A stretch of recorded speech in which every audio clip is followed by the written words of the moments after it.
I thought that the craziest thing to ever happen to me was getting an autism diagnosis at the age of 25.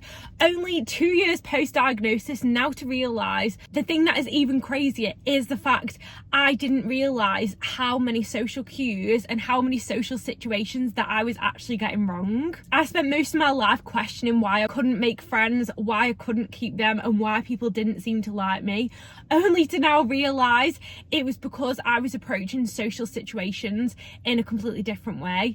And you might be thinking, well, surely you knew that when you got diagnosed as autistic, and I guess this is true to an extent.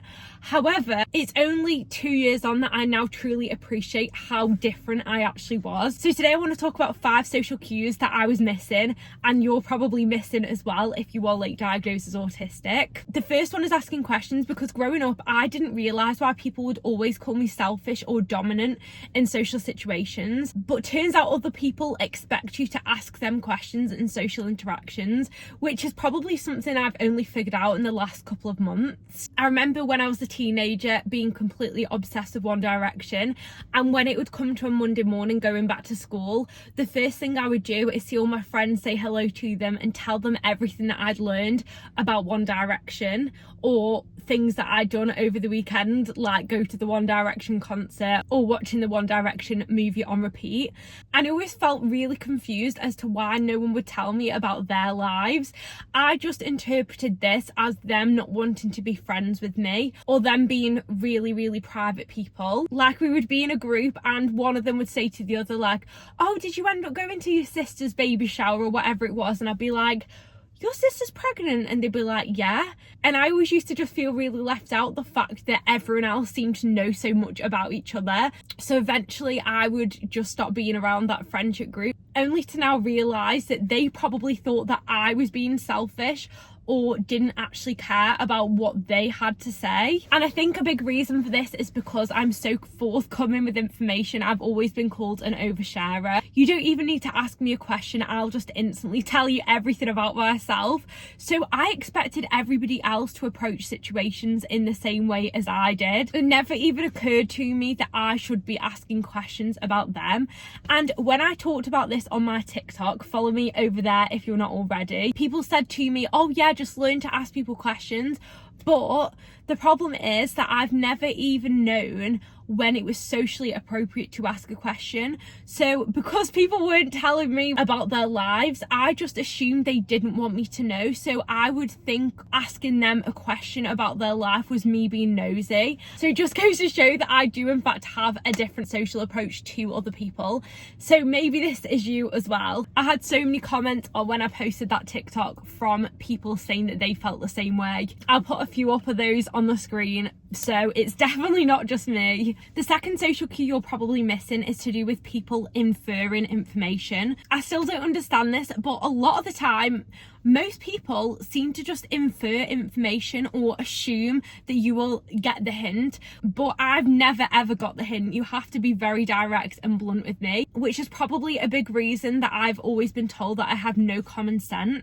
And this could be considered a form of literal thinking, but I feel like when most people say literal thinking, they don't actually give examples of how this can look in social interactions. One way this could look is people talking about an occasion in front of you, like a birthday party or them having plans to go out into town, but then them not explicitly inviting you.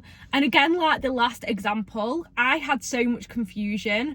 This is going to be a common theme, by the way, throughout this video, just confusion and misunderstanding and miscommunication of what somebody actually meant, or I interpreted it differently how it was. But I would always interpret people saying to me, oh, we're going shopping on Saturday, as them kind of bullying me, or them just trying to rub in my face the fact that I wasn't invited somewhere. And I always used to think, God, how mean like are these people that just keep telling me that they're going out on Saturday, or they're going to the cinema, and they never think to ask me to come as well. I would even have some of them say to me sometimes, oh, you never come anywhere with us. And I'd be like, yeah, because I'm never invited. And it was always just this common occurrence where I would basically just be sat at home on my own and see my friends that were out all the time, and I just did not have a clue that I was meant to be there too. Like, no wonder they would get frustrated with me. But On the other hand, why don't people just say what they mean? Like, if you want me to come to your house, or if you want me to come shopping with you, just ask me to come. Say to me, we are going to Newcastle at 11 o'clock. Are you coming with us, or are you free to come with us? And this is one of the reasons that I don't understand why it's autistic people that have the deficit, because surely by being direct and saying exactly what you mean, that is way more efficient than just hoping that somebody else understands the hint that you're giving. This could also apply to being given instructions as well. Like, I remember once my partner saying to me, Ellie, can you put the cheese in the pasta? And rather than me actually grating the cheese into the pasta, which is what he meant, I just dropped a block of cheese into it, and he was like, Ellie, what are you doing? And I kind of get from that perspective, because you wouldn't expect somebody to drop a block of cheese into the pasta. But again, just complete and utter literal thinking, which has impacted so many different areas of my life. So definitely let me know if you do this too. But moving on to number 3, small talk. If you're autistic, you probably really struggle with small talk like I do. I've always just said that this is something really pointless. And when I worked in an office a few years ago, I would go in and everybody would be sat together talking about what they're having for their tea, or whether they watched Coronation Street last night. And I would just sit there in absolute silence, because I didn't understand the whole point of small talk. I remember even coming home to my partner one day just completely drained and saying, like, why is everybody just doing this small talk? Like, what is the point?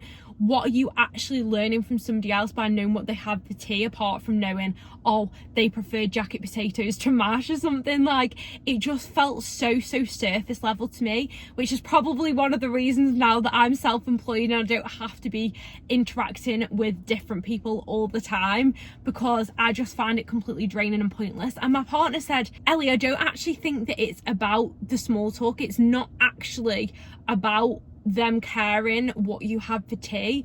It's more about the fact that you are showing an interest in that person and showing that you care about communicating with them. But I never understood this, because I'm that person who will tell you my deepest, darkest secrets and my biggest fears without thinking twice about it.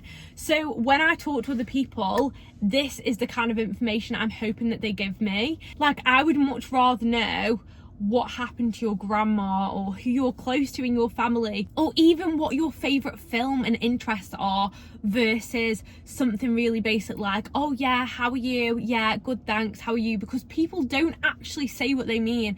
They are not actually going to say, oh, I actually had a really crap weekend, my nan died at the weekend, or my dog was put down. They're just going to go, yeah, it was fine. Like, that is not giving me anything. These niceties to me aren't actual niceties. They are just people talking for the sake of it. You know, a bit like when you see them videos where somebody's just talking a load of nonsense and everyone's like, me when I need to get to the 5,000 word count. That's literally what it feels like when I'm talking to people and they are just saying words at me for the sake of saying words. Like, what is actually the point? Please tell me that somebody else can relate to that. If you are watching this and are trying to understand your own autistic traits more, if you've recently discovered that you could be autistic, I've also created an autism diagnostic guide breaking down the full diagnostic criteria, which I'll link below for you. It could really help while starting your autism journey. But moving on to number 4, which is matching people's emotions. I don't know about you, but I've never known how to match people's emotions in social situations. If somebody was upset, I would usually just respond with logic or just panic and shut down, because I don't know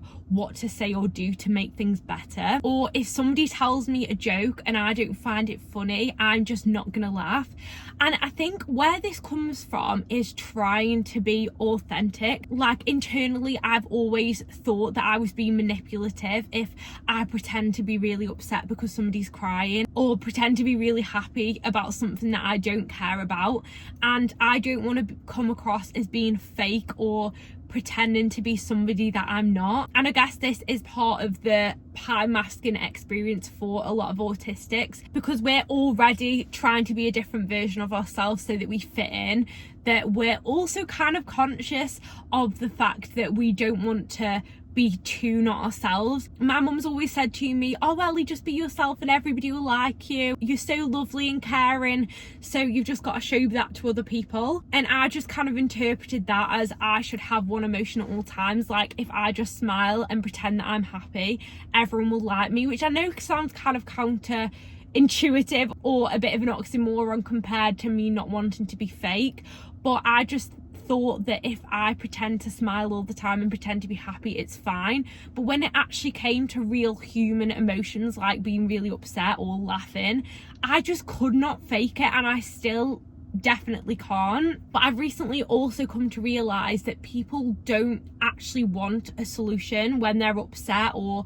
if they're trying to come to you for advice, and I have this habit of trying to fix everything for other people. I don't even know whether this example really makes sense, but I guess it's just knowing when it's socially appropriate to display certain emotions and how them emotions should look. To be honest, I don't even know how to deal with my own emotions sometimes because I am so chronically dysregulated and don't always know how I actually feel, which is a big part of autism and is called alexithymia.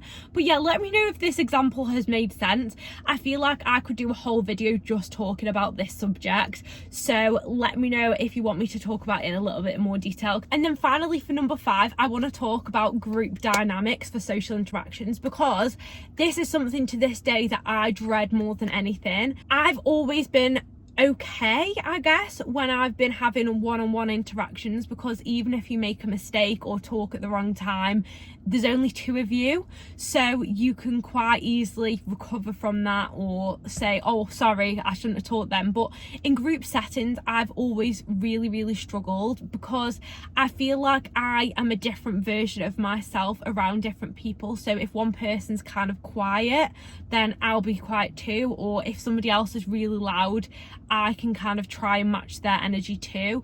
But if I was in a group with somebody that's quiet and somebody that's loud, I don't know which version of myself to be.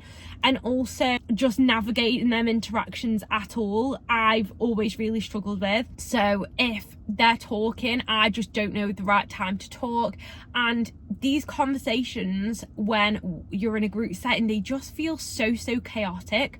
Like everybody is kind of interrupting each other. One person will say something and someone else will say something else fast, and someone else will say something fast, and then I feel like when I butt in and say something, I'm seen as being rude for interrupting, whereas when other people do it, it's absolutely fine and they just do it in the right way. I just don't know what that right way is. So if you are autistic too, I'd love to know if you can relate to that.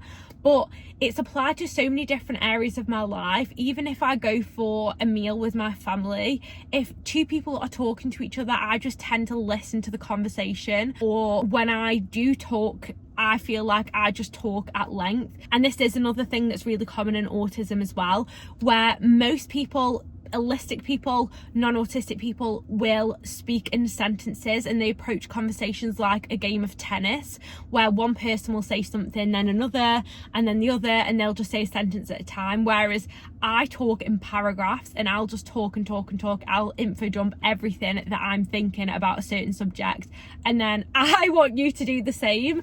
So it's fine when you're talking to somebody neurodivergent, but when you're talking to people that are autistic, and not only that, you are in a group setting, not only is it like this game of tennis, which by the way, I'm absolutely terrible at sports, so like that alone, I'm like, no thank you.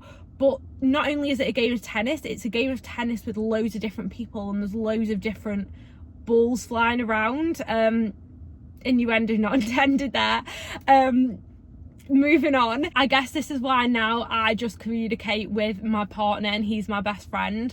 And if I do meet up with somebody else, I'll just meet up with them one-on-one, because whenever I'm in a group, I feel like I'm either left out or I'm accused of listening into conversations because I don't actually have anything to add. But it's just that by the time I think of something to add, the conversation has changed somewhere else, or I've missed my turn to speak and somebody else has already said it. Life as an autistic can be really confusing, but honestly, I wouldn't want it any other way, because being blunt, being direct, saying what you actually mean brings me so much joy and happiness. Like, that might actually sound strange, but yeah, I hope this video has helped if you are on your own autism journey. Again, go to the link below if you want to order the autism guide. Make sure you've subscribed if you haven't already, and I will see you next week with another video about autism. Bye.